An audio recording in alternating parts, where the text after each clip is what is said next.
Welcome back to Bison Overtime. I'm Malik Mitchell, And I'm National Mentzel. and we have a few sports updates for you guys. First, we're going to get into football. So the football team played Albany this previous weekend and won 28-6. The stadium was almost full. We had around 15,000 people, which is a lot, but the max is like around 18,000. Yeah, so about 3,000 short. But that's mostly because there were season ticket holders who just didn't bother to show up, unfortunately. Yep, and this season we had stuff like the band and the cheer team and the dance team because we didn't have that last year due to COVID, so it was a good thing to see.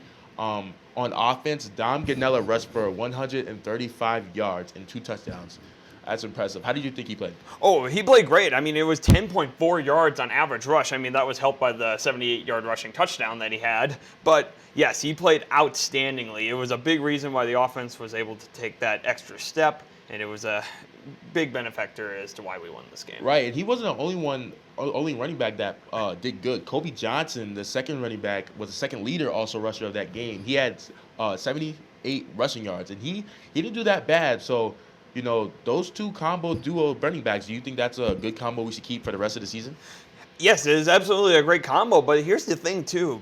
You know, as good as they are as well, we have more running backs on the roster who got time yesterday and probably will get more time in the coming season. We have Jalen Bussey, who wasn't used much yesterday, but we know his explosive abilities in these games. Tamarick Williams, kind of an unsung name that came up into that game yesterday. 5 rushes for 22 yards, almost broke a touchdown at the very end of that game. And also Hunter Lupke, who is kind of reverted back to his fullback position this year, but he is still very useful from that position. Got himself a rushing touchdown in the fourth quarter of the game. So yeah, there are a lot of tools in that backfield this year, and they will be very effective in every game this year. Right, and like the interview we had with Dom Ganella, he did say they have a lot of running backs. So it has to be difficult on the coaches because how do you know which one to use? Because like Jalen Bussey said, what's the speed? And Dom Ganella, you know, he's overall around. And then Kobe Johnson, you can say as an overall very elusive. You know, how do you, like, I guess got to be hard to choose which running back you want to go to. I know Dom Ganella, you know, is first string because he proved himself last year as a freshman. So he's reliable. They trust him, I assume. But Quincy Patterson on the passing side had 12 passes out of 15 attempts for 115 yards and 1 touchdown. I mean, how do you feel about Quincy's performance? I think he did pretty well. You know, first game, I know Zeb Nolan last year's first game, he didn't do that well. You know, probably because of the pressure of the dome and want to prolong the QBU status. How did you think Quincy did this game? He did very well, considering everything. You know, and a lot of people before he made his first start were comparing him to Trey Lance. And that's not fair to compare to another quarterback because he didn't play like Trey Lance. He played like Quincy Patterson. And he did very well at that. You know, 12 of 16 yards, did not have a lot of incompletions. And, you know, he ran that offense very well. And that's all we need to ask from him right now. And, you know, if he plays like this the rest of the season, there should be no doubt that this offense especially is going to be very good because he doesn't need to blow the stats off the charts. He just needs to play well and play conservatively. And he did that on Saturday. Yeah, I think he was calm and played smooth. It didn't seem like he was anxious or anything. He had the offense behind him, you know, organized. I think he did pretty well. I thought he was going to run a bit more because, you know, they say he's fast and he can break tackles. We saw him break a couple tackles, but didn't run. Yes. So I thought he was going to run a little bit more. Did you expect that too?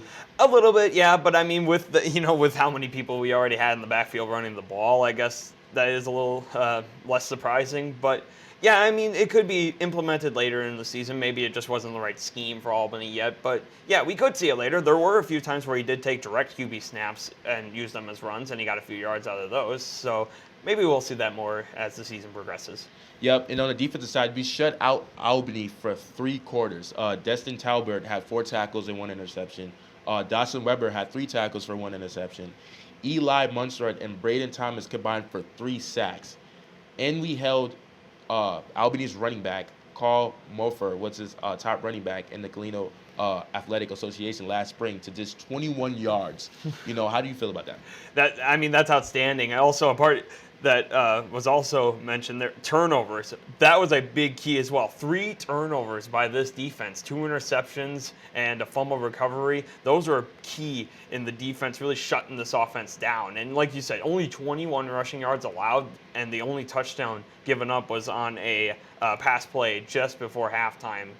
So yeah, this defense played outstandingly, and it really makes you feel a lot better after, the way the defense kind of ended last year. There were injuries on that side of the ball. It made you a little bit worried coming into this year, especially with some new faces showing up. You didn't know how well they were going to perform, but they definitely proved themselves this past Saturday. Right, and Albany's only points was from the 67-yard catch and run, which is with controversy because one of our guys, Courtney Eubanks, cornerback, stripped it just at the goal line. It caused the whole stadium to boo and all that. Did you think it was a fumble? I thought it was a fumble. I thought he got him just before the goal line. I couldn't tell. Honestly, with a play like that, you have to go with the call that's on the field because there really wasn't an angle that showed me either way. But in the long run, it didn't matter because those were the only points that the defense gave up in the game. So it didn't matter in the long run. So unfortunately, the touchdown did stand, and the football team is now 1-0 though. Their next game is Saturday at 2:30. It gets home against Valparaiso. Last time we played them was in 2004. We crushed them 52-0 at the Fargo Dome, by the way, and they are 0-1 so far.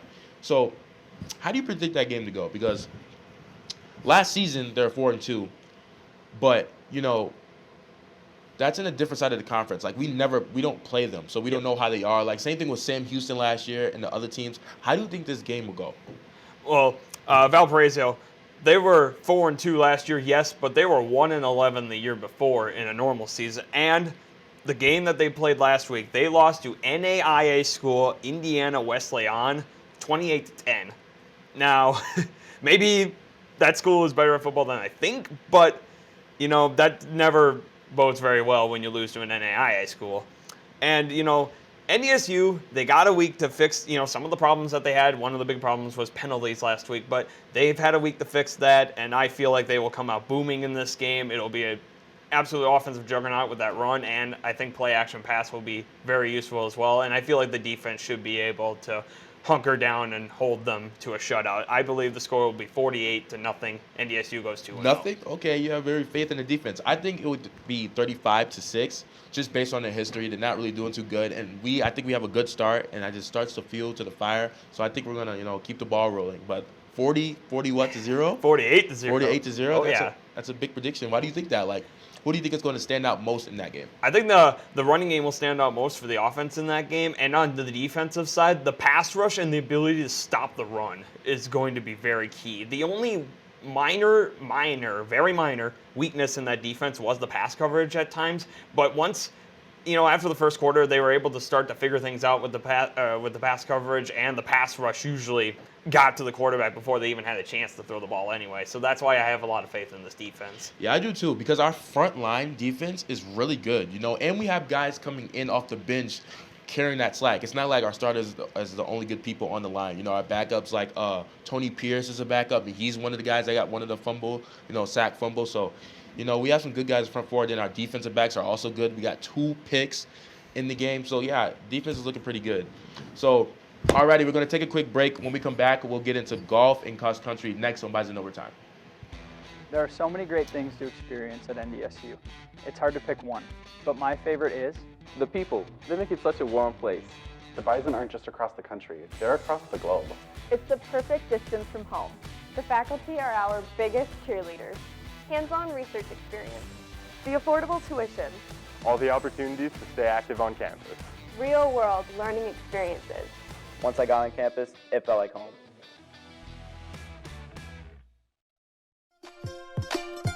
The NDSU Bookstore has everything you need to show off your Bison pride. The bookstore can have you sporting green and gold wherever you go. It offers many different brands, sizes, styles, and selection so that you find exactly what you're looking for. Shop the NDSU Bookstore and show your spirit today.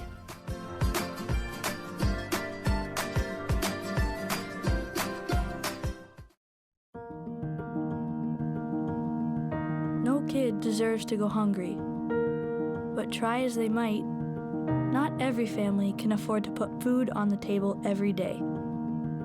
That's why the Great Plains Food Bank and their partner agencies work every day to bring food to our hungry neighbors. Every dollar donated can provide 4 meals for those in need. Go to greatplainsfoodbank.org and donate today so no kid in North Dakota ever has to go hungry. There are so many great things to experience at NDSU. It's hard to pick one, but my favorite is The people, they make it such a warm place. The Bison aren't just across the country, they're across the globe. It's the perfect distance from home. The faculty are our biggest cheerleaders. Hands-on research experience. The affordable tuition. All the opportunities to stay active on campus. Real-world learning experiences. Once I got on campus, it felt like home. Thank you for coming back. Now we're going to get into golf and cross country. So the men's golf team played their first match against the University of North Dakota, which is our rival. UND, we don't like UND. UND is dirty, especially in football. But they played this past Tuesday and Thursday. We swept UND both days. So overall, the Bison shot a 285 as a team. In an 18-hole event. So we did pretty good. 3 under par. So yes, very well. And we beat North Dakota by a total of 10 strokes. North Dakota had a 295 as a team, a 7 over par overall score. So yes, very good showing today, or that day by NDSU. Yeah, and that was one of their best performances since last season against Gulf Creek in the spring season. So it was looking pretty on up. And then one of their best players that was freshman last year, now as a sophomore, Jack Johnson, played as an individual, and he led his team in his points. So he did pretty good, and he won the individual match also. Mm-hmm. Yeah, Jack Johnson ended up with an overall score of 66, which was 6 under par. And the thing is, too, you said Jack Johnson's a sophomore. Yep. All 3 of the top 3 scorers from NDSU who finished the 1, 2, 3 overall in the entire tournament as well are all sophomores. Jack Johnson, Gavin Cronkite, and Brock Winter are all sophomores. Gavin Cronkite had a 69 overall, which is 3 under par, and then Brock Winter had a 2 under par with a 70. So that's got to make you feel a little bit confident considering all 3 of the top scorers are only sophomores right now. They got a lot of years yet and a lot of golfing in them. Yeah, that's what we said last season. So last season we were going to say next year they're going to be really good because they're going to have a lot of experience and just a young team, and they'll be there for the next 2-3 years. So, and Johnson also received an individual medalist award. So yeah, he did good. So yeah, that definitely proves to you how good they are doing if they're receiving awards at only sophomore level. It just makes you think what they're going to be when they're juniors and when they're seniors. How much better can they get? And they still have a whole season yet this year. The season has just started this year. Who knows how much better they can get the rest of this season. Right. And then also the girls have to play. The girls didn't do that well last season. They haven't started yet. They start next week. So how do you think the girls would do? Because, even with the new freshmen coming in, none of them did really that well and made a difference in this tournament. What do they have to do, or how do you think they will perform this season? Overall, hopefully they should perform a little bit better this year because considering, a lot of them are coming back as, upperclassmen, and we have the freshmen coming in. But, yeah, unfortunately, the season was not the way they wanted it to go last year. But hopefully this year, with everyone coming back, or most of them coming back, and more freshmen coming in, they can, regroup a little bit because they are familiar with each other. They're familiar with golfing at NDSU now. They know what the system is. Hopefully that can lead them to getting better results on the golf course. Yep. So their next match is against Kansas State on Monday and Tuesday at Manhattan, Kansas, and the women's golf team has their first match against South Dakota State University. We also did not like them for the Jack Rabbit Invitational in Brookings, South Dakota. Be sure to support them, next week. Mm-hmm. Now, cross country, the men's and women's cross country team ran at the UND, another rival, at the Ron Penn Classic this past weekend. Mm-hmm. Yes, and it was a very, very good results actually for both teams. Especially, I'm going to start with the women's because that was very impressive. The women's team had 3 runners, 3 in the top 5. That is outstanding. It was freshman Allie Wallin who got the 2nd place finish overall and did not lose by much. And then senior Kelby Anderson finished 4th overall, and freshman Grace Link finished 5th. So 3 top 5s by the girls. That is outstanding. I mean, what do you think about that? That's insane. Yeah, that's insane. And the men's did good too. North Dakota native freshmen, we pull in some real good freshmen each year. Mason Kendall led his team in his first collegiate debut. He placed 5th overall and, in a 6K race. our freshmen do pretty good every year. I think he could be the guy to lead us, for the next 3-4 years. So how do you think about our recruiting? Even in not even just this, most sports we get good class coming in. How do you feel about that? It seems to show on the stat sheets. That's for darn sure. And I mentioned in the girls as well. 2 of the top 3 finishers were freshmen. It's crazy to think, how quickly they can come onto the scene and show results right away. And yes, it definitely shows that our recruiting class, not just for football. Everyone thinks it's just for football because football is the big success program for the university. No, it seems to be every sport. We know what freshmen to get, and they come up and they show right away why they deserve to be here. Right, and then sophomore Peyton Smith was the NDSU second finisher. He got 7th place, and then freshman Tyson Mahar was top 10 in his first collegiate debut, placing 10. Like track and field last year, right? They were breaking records literally every year. Somebody was breaking some record. Do you think that will happen with cross country? Because they go cross country, track and field go hand in hand. Do you think they can do that?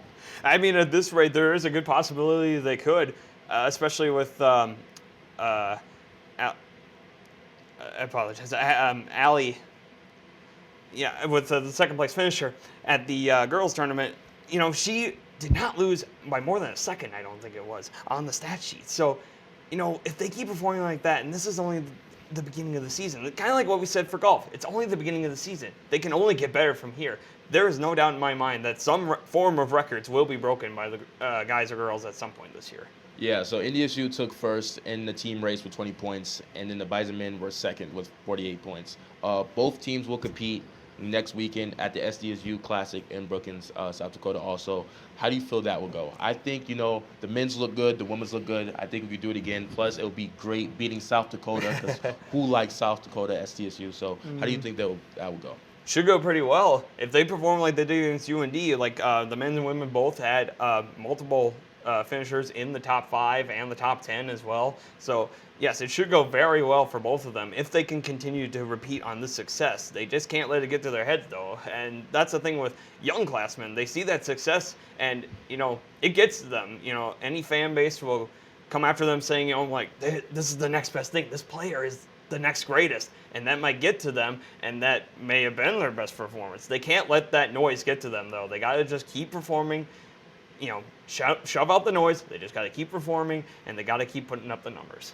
Right, and also, I think who's going to perform for next week for cross country is a freshman, Mason Kendall. Because to me, when you're a freshman, you don't really have anything to prove. You're just starting out, as if if you did really well one season and then the next year you're going to try to top that, because if you do worse than that, then that will actually look bad. So I think he has nothing to prove, really. So I think, he can perform again because he has no weight on his shoulders, no pressure. And it's the same thing for the girls, too, with Allie Wallin. And I apologize, I couldn't remember her name before. But Allie Wallin, yes, she finished second, and she's also a freshman as well. And, like you said, it can only get better from there. As a freshman, doing that in your first ever run, it's outstanding to see that kind of thing.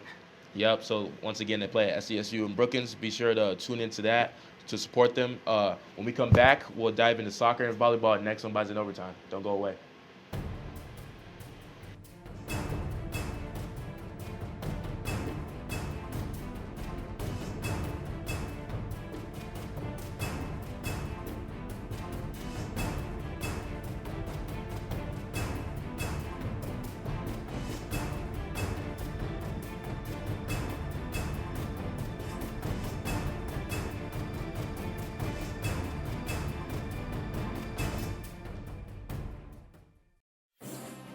Founded in 1985, the Missouri Valley Football Conference has established a tradition of FCS football excellence. Competing at the highest level of NCAA Division I, student athletes at its 10 institutions demonstrate character, passion, and integrity as they grow as a student, an athlete, and a citizen. The Missouri Valley Football Conference, where leaders are shaped and champions are forged.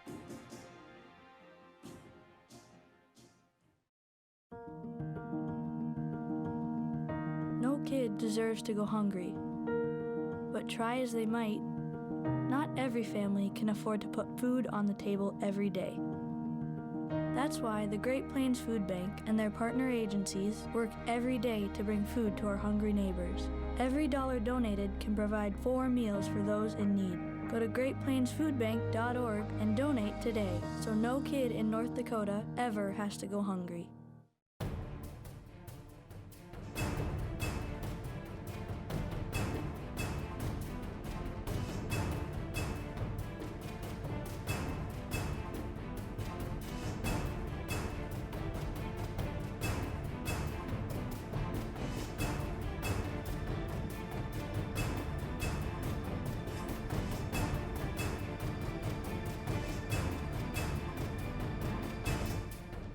Welcome back. Now we're gonna get to soccer and volleyball. So soccer played Cretin in Omaha, Nebraska yesterday at 7 p.m., but unfortunately lost 0-2.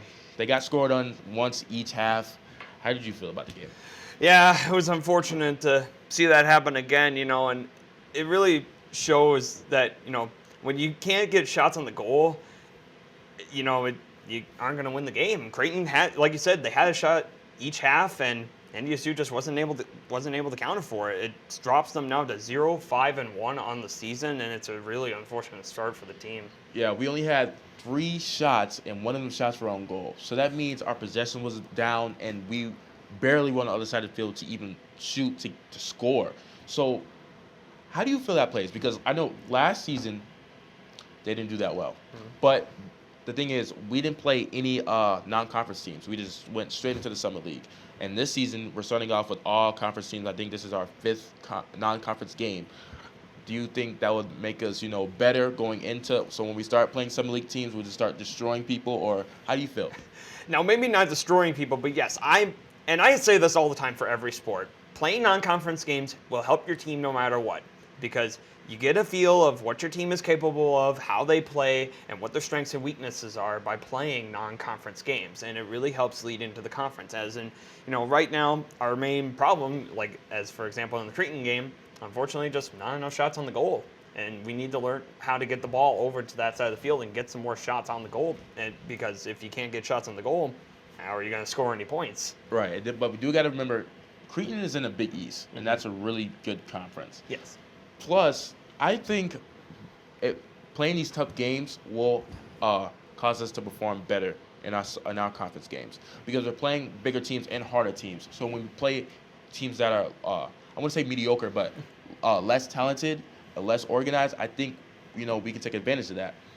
Last season, we didn't play any outside teams, like I said, so we just went straight to Summit League. So I think that would make a difference. So you don't think that would make a difference? Oh yeah, I mean, playing, as much as it will hurt sometimes because you're not always going to win those games, playing harder teams in non-conference definitely helps you, because you can't just go by in the non-conference winning every game against teams that haven't exactly shown much of anything and think that, okay, we're really good. I feel really confident going into the conference. And that's usually when you would get smoked in conference play. You need to play some of those harder teams to know what your team is capable of against tougher teams like that, because I can guarantee in a conference you're going to have tough teams like that. So it really will help you to play those tough teams. Yeah, like one of the tough teams in the conference was Denver, and they went all the way. I know Omaha is pretty tough. Yeah, but we are now 0-5-1 right now. At least we got a tie, right? At least we got a tie. But the next game is on the 17th against Marquette University in Milwaukee, which is their last non-conference game. So hopefully, after that game, they get 2 weeks off, and they go straight back to Summer League teams. So, how would you feel? How do you feel going into game 1 with the first Summer League play? How do you think they're going to perform? You'll get some time. Like you said, the 2 weeks is really going to help. You get some time to think it over. Even if you struggled in the non-conference games, you get time to think it over and wonder what you did incorrectly and what you did do correctly, and fix all that stuff up before you get into conference play. Now, as we've seen right now, it's not been a great start, unfortunately, but they do have a few more games to try to fix up the loose ends and try to figure out what they can do to make themselves better before we actually do start conference play, because that is really what's going to matter in the long run, as we all know. Yep, and how do you think they're going to do against Marquette on the 17th? I mean, I don't think it'll be a close game. I think we'll probably lose at least 0-2, but we always have faith in our Bison. We need to get at least one. Yep. We can't be getting swept. Yeah. I think we have several games of us not scoring a point. So do you think we're going to score one?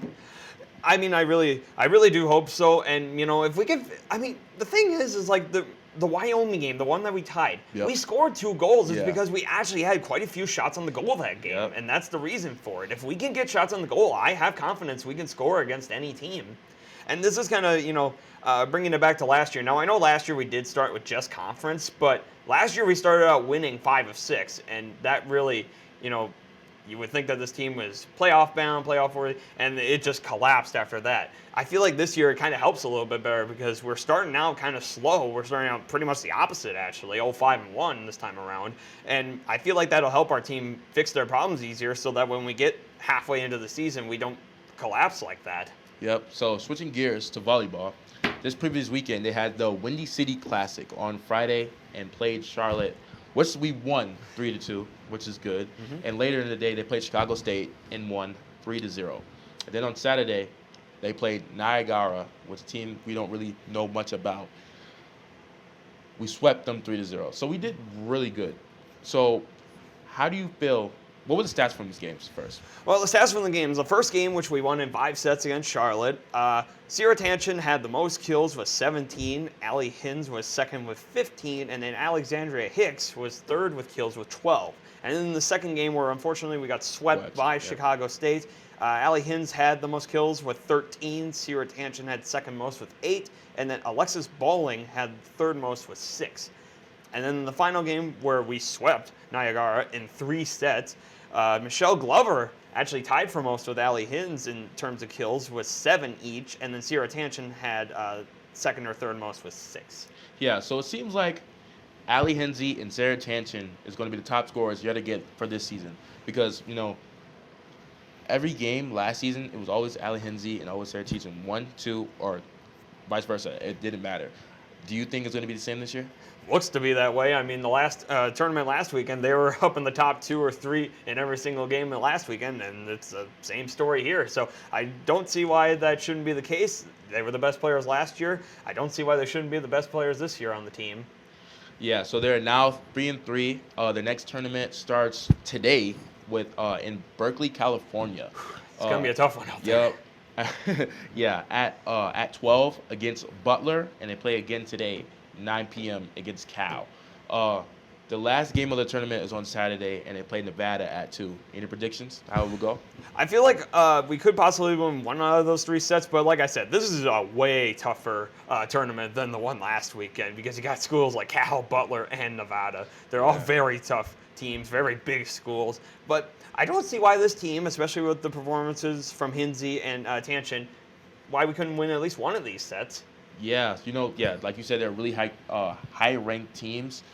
I don't know. I think against Cal, we're going to get swept because they're in the Pac-12. Oh, yeah. So those teams could be tough. Power 5 conferences. Yeah, the Power 5 conferences. So those teams could be tough. So, we might get swept one of these games. Do you think we're going to get swept? I think we might get swept one of these games. I don't know. I mean, I have some confidence against, Cal is very tough, but Butler and Nevada, I have confidence that we could make those into competitions. Yep. Now, maybe we won't win the entire series, but we could win a game or 2 in the entire set to make it close. Yep, I think so too. Hopefully, we got to wish them on. Make sure you guys tune into that and wish on the volleyball team for a win, at least one win against one of those teams. Let's go for it. But yeah, thank you for tuning in to another episode of Bison Overtime. Be sure to catch us next Friday at 11:30 for another episode. Go Bison.